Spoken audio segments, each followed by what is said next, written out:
So with the rack pull, this is like a deadlift motion, but you're going to be starting from around just below the knee. So the most important part with a rack pull is the setup. So you want to make sure that you're lifting in the right position. So really here, make sure hips are back. When you're down, getting over the bar. Really important to make sure hamstrings and lats are tight before you lift.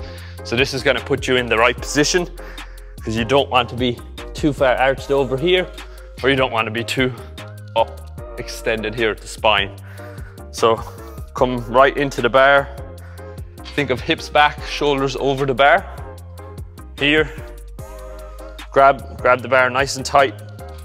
Make sure you're keeping the bar close to your knees.